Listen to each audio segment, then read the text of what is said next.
Did I ever tell you about my first kill, Batman? No? As I am sure you are aware, my parents were dead and I was rich. So rich I could have anything I wanted, but of course, all I wanted was them back.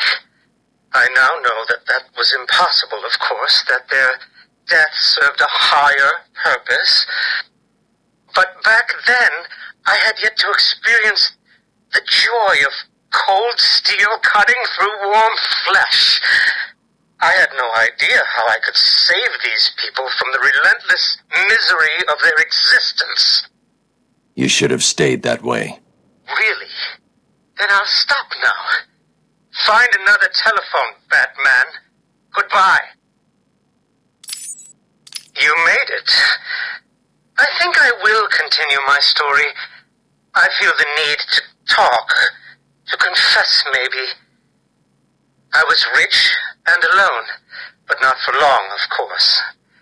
I took to gambling, or maybe it took to me. If only I had been good at it. I may not be where I am today. As my life spiraled out of control, I desperately formed a plan. A plan to win back my parents' money and be happy again. It didn't work, of course. Plans like that never do. But as I stood outside the Iceberg Lounge on that hot summer night, I remember feeling something. Hope, maybe. The Iceberg Lounge was crawling with the disgusting flesh of humanity. You could find anything there. If you had the money, of course. At the beginning, I seemed to be winning. The cards all went my way, and I found myself at the owner's table. For some reason, I thought I would win, that he would play fair. I looked around the table. I saw the people I was against. Card sharks, thugs, princes, and the disgusting midget who ran the place. One by one, they all lost or folded. The chips were piling up, and it was just him and me.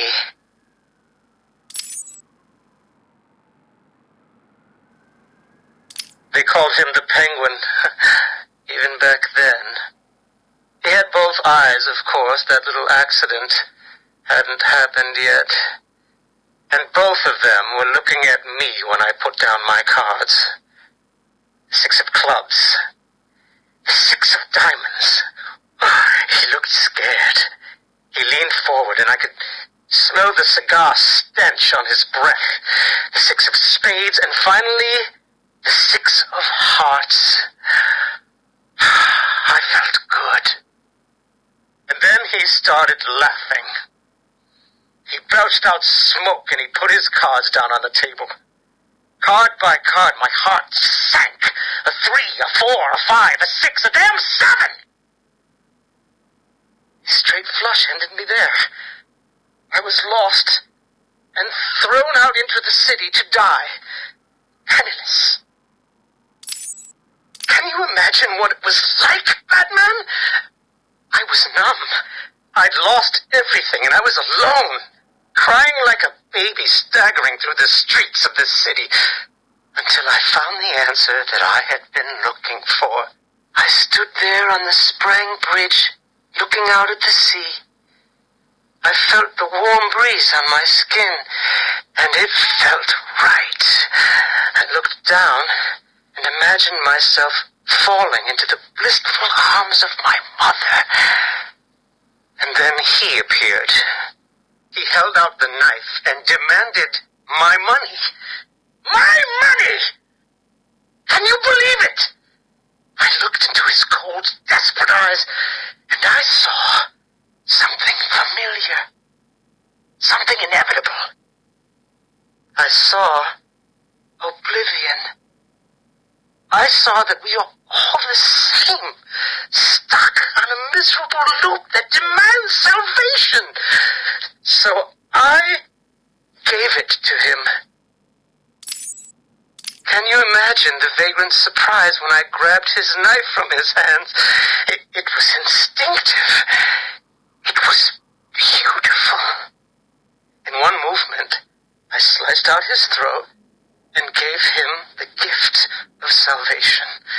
It happened so fast, but I felt every joyous sensation. The blood sprayed over my face, and I saw what little life was left in his eyes leave. But then it was over. I felt lost, like it had been meaningless, that no one would acknowledge my sacrifice. And then it happened. Without realizing what I was doing, I plunged the knife into my forearm and cut deep. It was incredible. I felt my body elevate to a higher place. It had become